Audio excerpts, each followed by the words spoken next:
5G बहू। सुमित्रा जी का बेटा था अमित और बहू का नाम था अमृता। सुमित्रा जी की बहू की बातें सुनकर ऐसा लगता था कि जैसे वो बहुत इंटेलिजेंट है, क्योंकि उससे कभी भी कोई भी सवाल पूछो फट से जवाब दे देती थी। अरे भाई, उसके जवाब से तो गूगल भी पीछे रह जाता था। और इसलिए कम से कम सुमित्रा जी के घर में तो किसी को भी गूगल की जरूरत ही नहीं पड़ती थी। जब भी घर में कोई बात चलती, कोई कुछ भी कहता, तो अमृता फट से कह देती, ये तो मेरे साथ भी हुआ था, मुझे इसके बारे में सब मालूम है। एक दिन सुमित्रा जी अमित और अपनी बहू अमृता के साथ अमित के बुआ जी, फूफा जी यानी कि मुकेश और उर्मिला जी के यहाँ पर मिलने के लिए गए। अरे बहुत अच्छा किया अमित बेटा, इतने दिनों के बाद आए हो तुम। हाँ सुमित्रा भाभी, कभी तो आ जाया करिए अपने बच्चों को लेकर। आपकी बहू के आने से तो हमारे घर में भी रौनक आ गई है। वो क्या है ना, अमित ऑफिस के काम में बहुत बिजी रहता है, इसलिए उसे तो वक्त ही नहीं मिल पाता। अच्छा, लगता है नौकरी काफी मुश्किल है अमित की। अरे नहीं फूफा जी, ऐसी कोई बात नहीं है। आप तो जानते हैं ना प्राइवेट जॉब में कितना काम होता है। अरे कोई समझे ना समझे, मुझे तो पता है प्राइवेट नौकरी में इतना काम करना पड़ता है कि इंसान की आफत आ जाती है। लेकिन बेटा, तुमने तो कभी जॉब की ही नहीं, तुम्हें कैसे पता? अरे जॉब नहीं की तो क्या हुआ मम्मी जी, सब जानती हूँ मैं। सबसे पहले ऑफिस में जाओ, वहां पर अपनी एंट्री डालो, उसके बाद दिन भर सिस्टम पर बैठकर काम करो। चारों तरफ कैमरे लगे होते हैं, आप अपनी नजर इधर की उधर नहीं कर सकते। उसके बाद दिन भर बॉस की चिक चिक सुनो, वो अलग से। यही सब होता है, मुझे ना सब पता है। अरे बहू रानी तो काफी इंटेलिजेंट है, हर बात की खबर है इसको।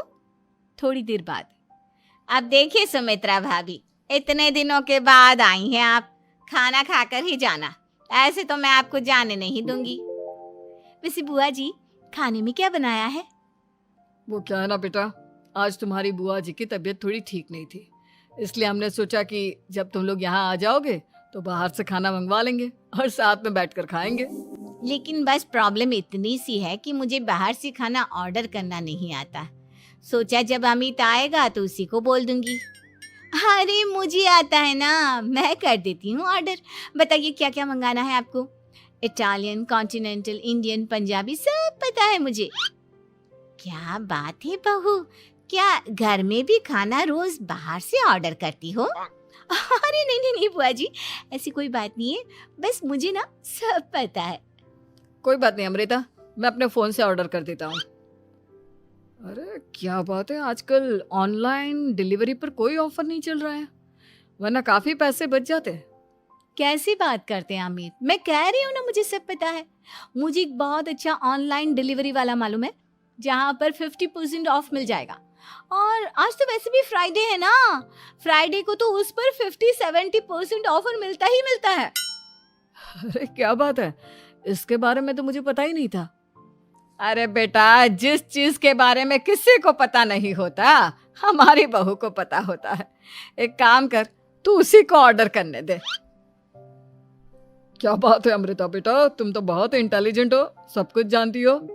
कुछ दिनों के बाद सुमित्रा जी की कुछ सहेलियां उनसे मिलने के लिए आती हैं। अरे सुमित्रा बहन कैसी हो, बहू कैसी है तुम्हारी? अरे पूछिए मत, बहुत इंटेलिजेंट है मेरी बहू, सब कुछ जानती है। क्या बात है, बहू के आने के बाद तो औरतें दुखी हो जाती है, लेकिन तुम तो बहुत खुश लग रही हो। वो क्या है ना, मेरी बहू है ही इतनी अच्छी। अरे तो बुलाओ ना, हमारे साथ बैठेगी, बातें करेंगी तो हमें भी अच्छा लगेगा। सुमित्रा जी अमृता को बाहर बुलाती हैं और उसके बाद सब लोग बातें करने लगते हैं। क्या बताऊं, कुछ दिनों से घुटनों में इतना दर्द हो रहा है कि चला भी नहीं जाता। अब बुढ़ापे में तो ये सब चलता ही रहता है, क्या कर सकते हैं। आंटी जी, आप योगा करिए, योगा और साथ में ना काले तिल खाया करिए, आपके घुटनों का दर्द भाग जाएगा। लेकिन तुमको ये सब कैसे पता बेटा? अरे मेरे भी घुटनों में दर्द होने लगा था, मैंने योगा किया और काले तिल के साथ गुड़ मिलाकर उनके लड्डू बनाकर खाए, एकदम ठीक हो गए हैं मेरे पैर। अमृता, ये तुम क्या कह रही हो? इतनी कम उम्र में तुम्हारे पैरों में दर्द कैसे हो सकता है? अरे मम्मी जी सच कह रही हूँ, एक बार अगर कोई ये नुस्खा अपना लेना बस मजा आ जाए। ठीक है बेटा, अगर तुम कहती हो तो मैं ये करके देखती हूँ। मुझे सब पता है आंटी जी, ये मेरे साथ हो चुका है, इसीलिए तो बता रही हूँ मैं आपको, ऐसे नहीं बताती किसी को। कुछ दिनों के बाद अमित अमृता को अपने दोस्तों के साथ घूमने के लिए ले जाता है। क्या यार, क्या जिंदगी हो गई है। सारा दिन ऑफिस का काम करते रहो, अपनी हेल्थ पर तो ध्यान ही नहीं दे सकते। अरे क्यों नहीं दे सकते अपनी हेल्थ पर ध्यान, सब दे सकते हैं। इंसान चाहे तो कुछ भी कर सकता है। क्या बात है भाभी, आप इतनी श्योरिटी के साथ कैसे कह सकती हैं? अरे आजकल ना एक से एक एप्लीकेशन है मार्केट में, और जानते उसमें कुछ एक्सरसाइज तो ऐसी बताते हैं जिन्हें आप अपने ऑफिस में बैठे बैठे, मेरा मतलब लैपटॉप पर काम करते करते भी कर सकते हैं। अमृता, ऐसी एक्सरसाइज के बारे में तो मुझे भी नहीं पता था, तुम्हें कैसे मालूम? अरे मुझे सब पता है, हर चीज की खबर रखती हूँ मैं, जानते हैं ना आप। लेकिन ऐसी कौन सी एप्लीकेशन है और ऐसी कौन सी एक्सरसाइज है भाभी? एक मिनट, मैं आपको अपने मोबाइल में दिखाती हूँ। अरे वाकई में भाभी तो सही कह रही हैं। देखो यार, इसमें कितनी अच्छी एक्सरसाइज दिखाई गई है। अपनी चेयर पर बैठे बैठे एक्सरसाइज भी कर लो, काम भी और हेल्थ भी। वाह भाभी वाह, मजा आ गया। लेकिन अमृता, तुम्हें इस बारे में कैसे पता? अब मेरे साथ जो चीज हो चुकी है उसके बारे में तो मुझे पता होगा ही ना अमित। मतलब तुम कब ऑफिस में काम करने गई जो तुमने ऑफिस करते करते एक्सरसाइज की? मैं जो किचन में काम करती हूँ अमित, घर के काम, वो किसी ऑफिस के काम से काम है क्या? बस मैं भी वो सब करते करते इनमें से कुछ एक्सरसाइज ट्राई कर लेती हूँ, इसीलिए मुझे सब पता है। सही है यार, तुम तो बहुत इंटेलिजेंट हो। कुछ दिनों के बाद ये क्या है, एक दोस्त ने मेरे साथ एक मजाक किया है लेकिन समझ में ही नहीं आ रहा। अरे बेटा, तो अमृता से पूछ लेना, उसके पास कोई ना कोई जवाब जरूर होगा। ठीक कहती है मम्मी जी, मैं सब जानती हूँ। लेकिन अमृता, ये थोड़ा मुश्किल है, सोच लो। मेरे लिए कुछ भी मुश्किल नहीं, दुनिया की कोई भी पहेली हो मैं चुटकी में सॉल्व कर लेती हूँ। अच्छा ठीक है, देखो मेरे दोस्त ने मुझे एक खाली पेपर दिया है और कहा है कि इस पर उसने मेरे लिए कुछ मैसेज लिखा है।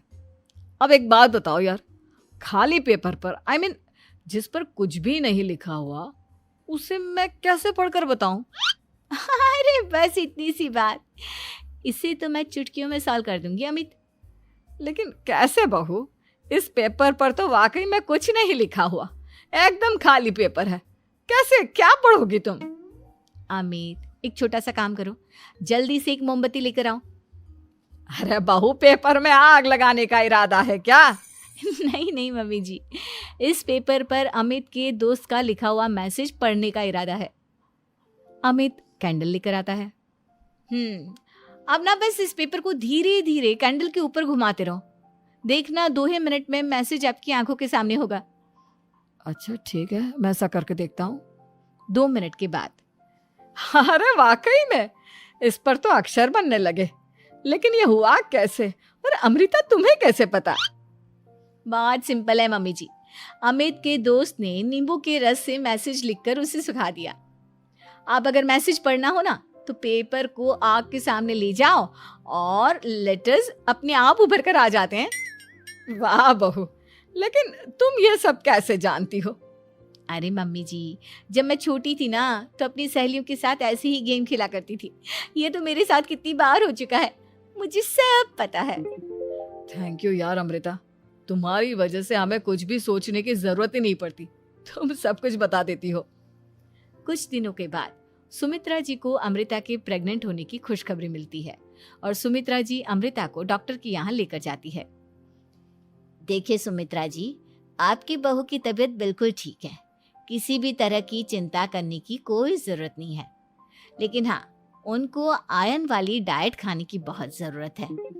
ठीक है डॉक्टर साहब, आप बता दीजिए मैं अपनी बहू को क्या क्या खिलाऊं ताकि उसकी तबीयत ठीक रहे और आने वाले बच्चे की भी। अरे मम्मी जी, इसमें डॉक्टर से पूछने की क्या जरूरत है, किशमिश है, अनार है, पालक है, ये सब खाना चाहिए, आयरन का लेवल बिल्कुल बराबर रहता है। अरे वाह, आपकी बहू तो सब कुछ पहले से ही जानती है। ये तो बहुत अच्छी बात है। देखो, आयरन के साथ तुम्हें कैल्शियम भी खाना होगा। जानती हूँ मैं, अगर आयरन की खाली सप्लीमेंट लेते हैं और कैल्शियम नहीं लेते तो बॉडी उसे अच्छे से एब्जॉर्ब नहीं कर पाती। सब पता है मुझे। बहू ये भी मालूम है? हाँ मम्मी जी, आप तो जानती है ना, मुझे सब पता है। आपकी बहू की बातें सुनकर अच्छा लग रहा है। मुझे ऐसी बहुत कम लड़कियां मिलती हैं जिन्हें इतनी नॉलेज होती है, सारे सवालों के जवाब देती है। और हमारे इंडिया में तो वैसे भी हालात बहुत खराब है। बिल्कुल ठीक कह रहे हैं आप डॉक्टर साहब, लेकिन मैं उन लड़कियों की तरह नहीं हूँ। बहुत ख्याल रखती हूँ मैं हर चीज़ का। और जानती हैं आप, हमारे घर में तो किसी को किसी चीज़ के बारे में गूगल करने की ज़रूरत ही नहीं पड़ती। बिल्कुल ठीक कह रही है अमृता। अरे कुछ भी पूछ लो, इसे सब पता होता है। अरे वाह, तुम तो बड़ी कमाल की लड़की हो। चलो, ये तो बहुत अच्छी बात है, लेकिन फिर भी डॉक्टर की सलाह पर पूरा ध्यान देना चाहिए। वैसे क्या चाहिए तुम्हें, बेटा या बेटी? अरे डॉक्टर साहब, कुछ भी हो जाए, बस बच्चा अच्छे से हो जाना चाहिए। मुझे तो दोनों में से किसी से कोई भी परेशानी नहीं। और सुमित्रा जी, आप? डॉक्टर मैडम, मुझे तो लड़के और लड़की में कभी भेद करने की आदत ही नहीं है। पोता आए या पोती, मेरे लिए तो दोनों एक बराबर है। सुनकर अच्छा लगा। वैसे आप जानती हैं, हमारे यहाँ पर तो लोगों को बड़ी बेचैनी रहती है ये जानने की कि पेट में लड़का है या लड़की, लेकिन विदेशों में ऐसा नहीं होता। हाँ, वहाँ पर तो सब कुछ पहले से ही बता देते हैं ना। ये भी कोई बात हुई भला? लेकिन तुम्हें कैसे पता कि वहां पर सब कुछ पहले ही बता देते हैं? अच्छा, हाँ, तुम तो सब कुछ पहले से ही जानती हो ना। तुम्हारे साथ तो सब कुछ पहले से ही हो चुका होता है। नहीं मम्मी जी, ये तो मेरे साथ पहली बार हो रहा है, इसलिए मैं ये डायलॉग नहीं बोल सकती। अमृता की बात सुनकर सुमित्रा और डॉक्टर